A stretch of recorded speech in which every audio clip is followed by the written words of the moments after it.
काँग्रेस नेते विजय वडेट्टीवार बोलतायत, थेट जाऊयात। पडल्यामुळे सफल झाले नाही। आता पुन्हा पुढच्या निवडणुकीची वाट पाहावी लागेल असं मला वाटतं। भाऊ, मुंबईमध्ये शिंदेचा स्ट्राईक रेट राहिला नाही अशी चर्चा भाजपच्या गोटात आहे। जास्त जागा घेऊनही कमी जागांवर शिंदेचे नगरसेवक निवडून आले। एक गट दिल्लीमध्ये अशी तक्रार करणार आहे की भाजपने जास्त जागा लढल्या असत्या तर बहुमताचा आकडा भाजपने स्वतः गाठला। या जर तरच्या गोष्टी आहेत। असंही म्हणतात की काँग्रेस मनसेने लढले असते तर 150 जागा आल्या असत्या। मग आता त्यामध्ये अशी चर्चा आहे की मनसेने अधिक जागा घेतल्यामुळे शिवसेनेला फटका बसला। हे निवडणुकीनंतरचे चर्चा आहे।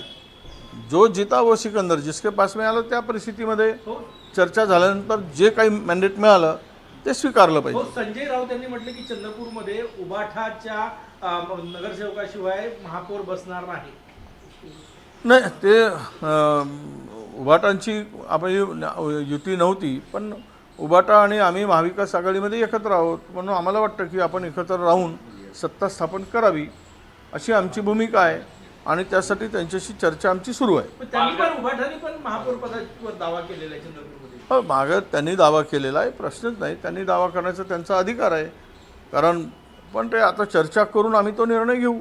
भाऊ, पालघर जिल्हा प्रशासनाने वाहतुकी संदर्भात एक अधिसूचना काढली आहे। त्यामध्ये गुजराती भाषेचा वापर जे आहे ते करण्यात आला आहे। त्या गुजराती भाषेचा वापर करण्यात आला आहे अधिसूचनेमध्ये। महाराष्ट्राची अधिकृत भाषा मराठी असताना गुजराती भाषेचा वापर नाही, ठीक आहे ना, चांगले आहे की पालघरमध्ये गुजराती भाषेमध्ये अधिसूचना काढत असतील तर त्याची सुरुवात सीमेवरून, सुरतवरून, पालघर जवळ आहे, हळूहळू ते मुंबईकडे येईल आणि महाराष्ट्राला गुजराती एक नवीन भाषा देण्याचा भारतीय जनता पक्षाचा प्रयत्न जो आहे त्यामध्ये ते सफल होतील असं म्हणायला हरकत नाही। त्यांची इच्छाच आहे की महाराष्ट्र हा गुजरातच्या इशाऱ्यावर चालावा, गुजरात भाषेवर चालावा अशी जर इच्छा असेल तर ती इच्छा पूर्ण होऊन जावी आणि त्यासाठी सुरुवात करून त्याचे रिॲक्शन काय येतात हे बघण्याचा कदाचित प्रयत्न असेल।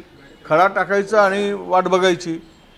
तर भारतीय जनता पक्षाची भूमिका या संदर्भात आम्हाला नवीन वाटत नाही। हो, चंद्रपूरमध्ये भाजप ठाकरे गटाचे नगरसेवक, वंचितचे इतर अपक्ष निवडून आले, त्यांच्या संपर्कात असल्याची माहिती आहे। या सगळ्या याच्यात कोण संपर्कात असेल? भाजप संपर्कात आहे, आम्ही संपर्कात आहोत। सत्ता स्थापनेसाठी प्रत्येकाला संपर्क करावाच लागतो।